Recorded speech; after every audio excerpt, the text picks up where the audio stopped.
Даладай дастарханды көріп көңілің тояды. Мынау құйрық майдан асап жеп, ірімшік алып артынан бір тостаған шұбат төңкеріп алсаң қалай.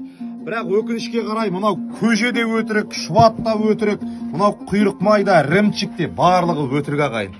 Менің айтайын деп тұрған дастархан турасында емес, біздің қазақилығымыз да дәл осы өтірік тағамдар сияқты шынайылығынан ажырап бара жатқандай. Тек 22 наурыз күні қазақ болып шапан киіп, домбыра алып, ұлттық спорт, ұлттық ойындарымызды, ұлттық дәстүрлерімізді ұлықтаймыз. Қалған күндері қайтадан сол бағзы күнге түсеміз. Ардақты ағайын, бір күні осылай кете берсек, мына өтірік құрт емес, ұлттың өзі дәл осылай музейде тұрып қалуы бек мүмкін. Бір қуантатын айту, мына ал бауырсақтарды қарашы. Бұл енді шынайы. Шынайы, иісі аңқып тұр.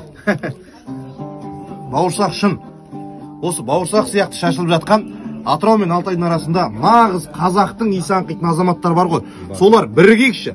Мына бәрі өтірік жасандыларды шынайы қазаққа айналдырайықшы. Әйтпесе, анау көгілдірлердің туын көтеріп жүрген, еркек болам деп жүрген біздің қыздарымызға қой дейтін азаматтар керек ақ. Тек наурызда емес, 365 күн жыл бойы, 24 сағат тәулік бойы қазақ болып қалайық. Түбіміз түркі, түлігіміз жылқы, ұранымыз алаш. Бабалардың аманатына адал болайық ағайын. Әйтпесе, мына тағамдар сияқты елдің өзі ертең музейде тұрып қалуы мүмкін. Құдай содан сақтасын.